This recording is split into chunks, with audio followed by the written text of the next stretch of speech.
for some time now. Books written by African scholars on institutional framework to support African-China cooperation are not as many as those written by their Chinese counterparts. So this book is a welcome intervention to mitigate legal challenges, especially among African officials, business leaders, and investors in the growing strategic partnership with China. And also, it's a profound contribution to the body of knowledge and experience on the bilateral and multilateral cooperation between Africa and China. In China, for example, there is in my university, I'm a part-time professor in Zhejiang Normal University in Jinhua, and there is a African Studies Center, Institute of African Studies, and they have a museum on Africa.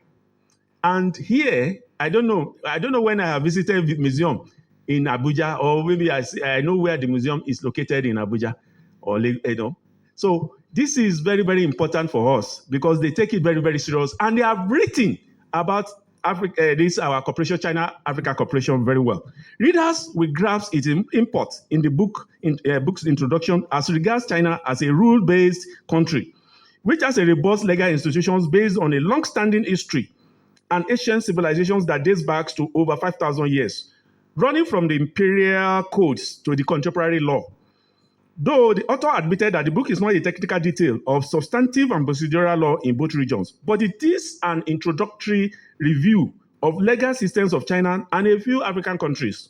In all, there are 6 chapters. Chapter 1 ushers the readers to the definitions and theories of law and government. The notions of law, government, democracy, and legal systems, especially in China, and the uniqueness of its history are explained. The majority of the dissertations on definitions and schools of law are in tandem with scholarly work. For instance, one defines a law as a rule of conduct to administer a country or community.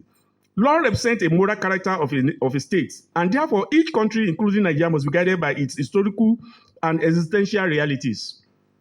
In his adoption of legal system, the author viewed the concept as the law and its administration. This is clearly explained from pages 13 to 14.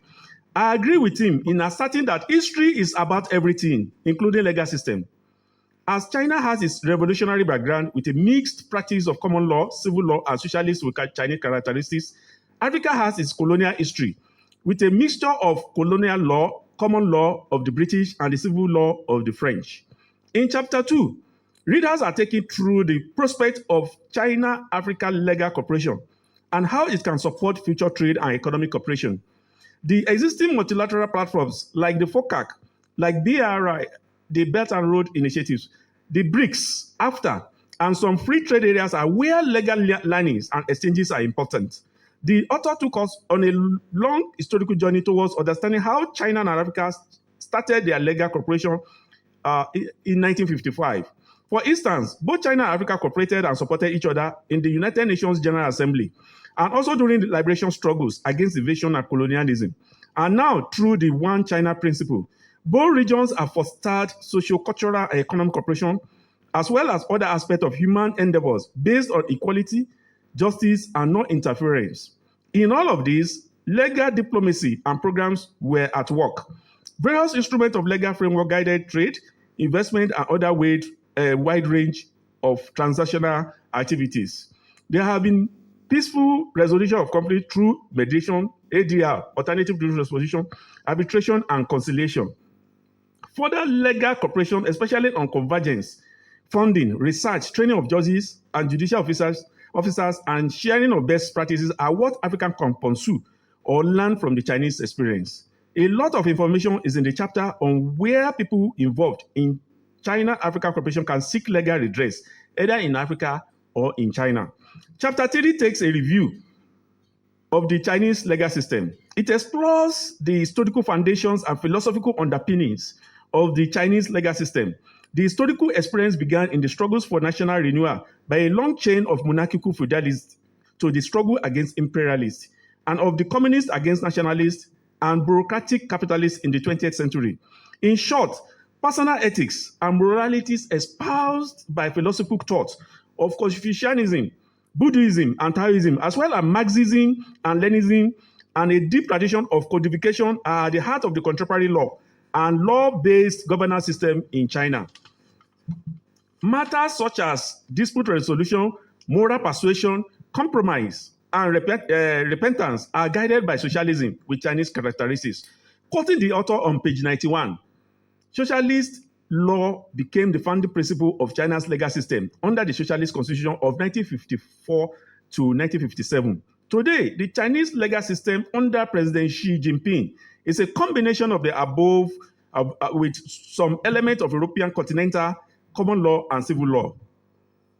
Altogether, laws is regarded for building peace and social order, but recourse to law courts as the last resort, like we have said in the panel. It is in chapter 4 that the administrative adjudication and functionality of the Chinese judicial system in administrative division of China and the current reforms in the construction of law are explained. It outlines the political and administrative composition of China, provinces, autonomous regions, municipalities, special administrative regions, counties, prefectures, and how these divisions are administered. It explains how Chapter 5 of the Constitutional Law of the PRC, People's Republic of China, sets out the notion of rule of law. Overall, the underlying principles of China's governance are constitutionality and the rule of law. These principles include law-based administration, trust protection, equality, proportionality, and justifiable procedure. The chapter dwells extensively on the personnel of Chinese courts and how the four levels of Chinese courts adjudicate political, criminal, and civil cases across all the divisions, from the Supreme Court, People's Court, High People's Court, Intermediate People's Court, to basic specialized People's Court. Alternative judicial representation system is flourishing in China. Indeed, the Chinese legal system have seen some notable reforms, especially in the use of technology and internet court since the opening up and reform programs began in 1978. In chapter 5, an overview of a few African legal systems is given, and each country's system is essentially shaped by their colonial, Islamic, and traditional experiences. From common law to civil law and coupled with customary and Islamic law, the author exhibited historical laws by tracing the origin of early contact of Africa with Europeans and how the continent was partitioned and colonized for decades. The result was the mix of traditional customs and Islamic laws with the European legal system in an already heterogeneous and complex society. The Anglophone African countries were influenced by common law system, including Nigeria, Ghana, and Kenya. The Francophone adopted the French civil law system, while South Africa, Botswana, and Cameroon fell under the mixed hybrid law. The structures of a few African countries were explained. However, the chapter closes with how China can assist Africa in the area of legal ascertainment based on its diverse legal systems.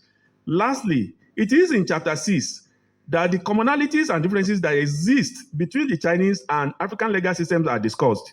The concept of the rule of law and human rights are examined, while some areas of convergence are highlighted.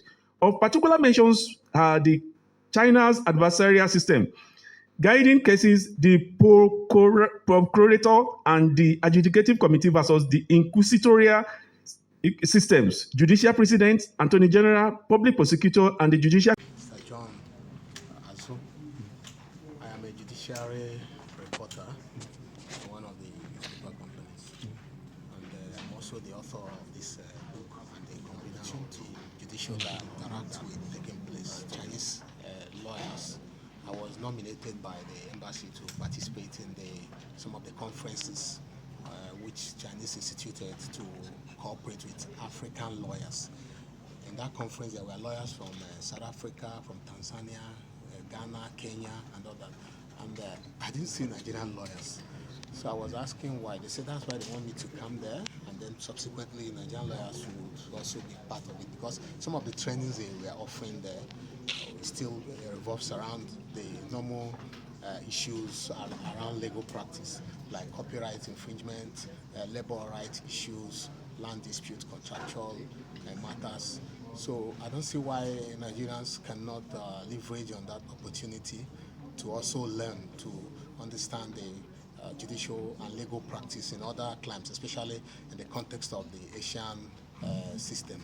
So that was why I decided to put it together, compile it in a book, and then draw the attention of Nigerian lawyers that these people who have invested billions of dollars in Africa, they're almost like latecomers. The United States have been investing, UK almost for many years, and India has almost $75 billion.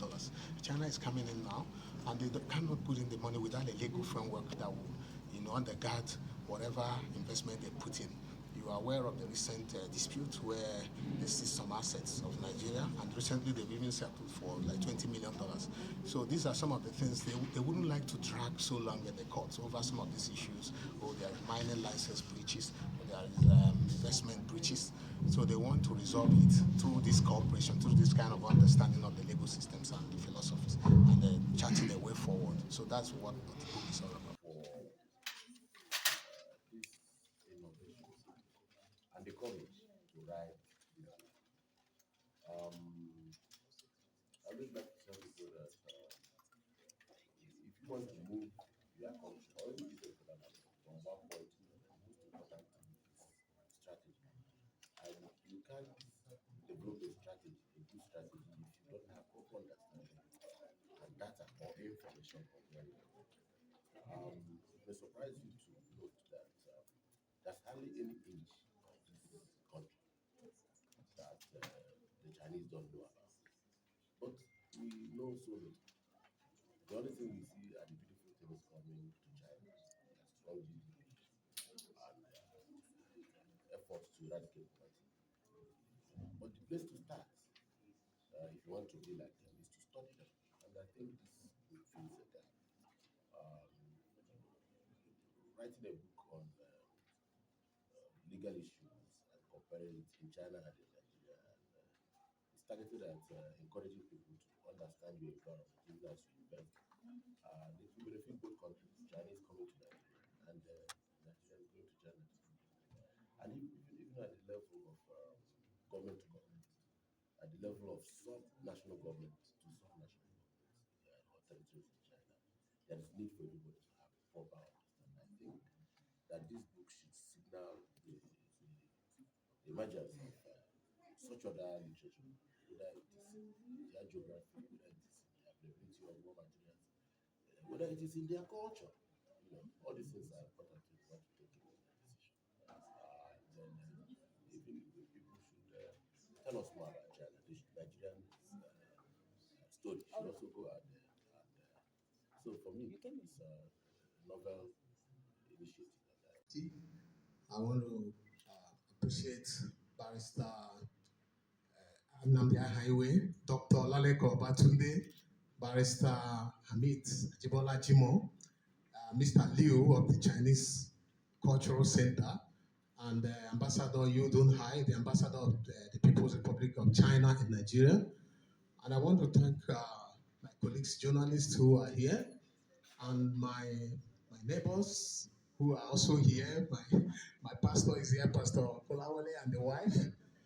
And my friends, Senator Irebu, Mr. Innocent, and everybody else who took out their time to come.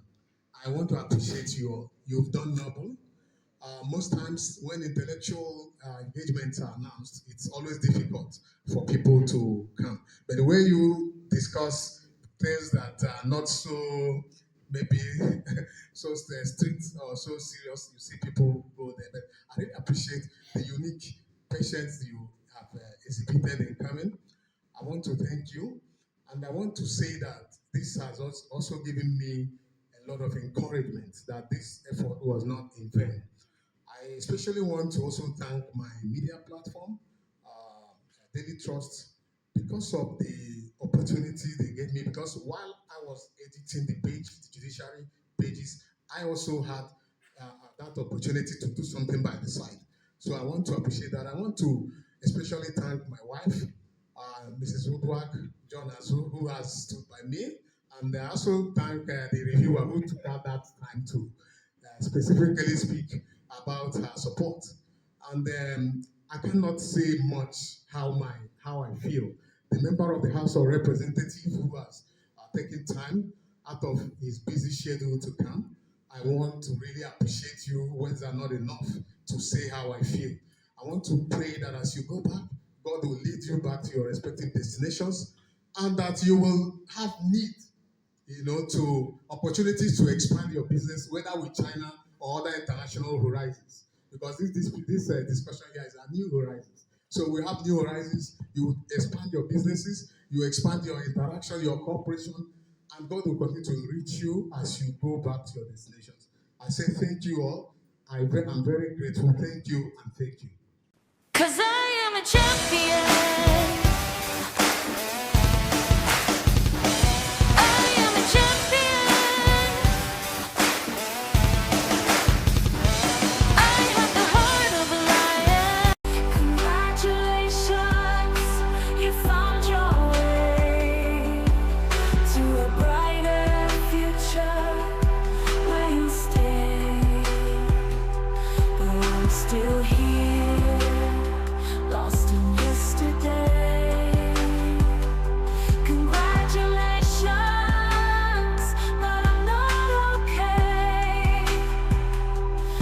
Every toast you raise, a silent tear falls, and the echoes of our past, my heart calls. I wish you well through it all, but I'm left here in these empty halls. Celebrating this moment can be seen as too much, but who can stop or hold back the joy of seeing the sky being touched? Think about this day like you're making history. In every single way it's yours, you have this victory. Now it's time to say it, not holding back the words. A huge congrats echoes here, enjoy, you conquered the world. Congratulations, you are fantastic, no doubt, no question. Congratulations, you got this, no doubt, no question.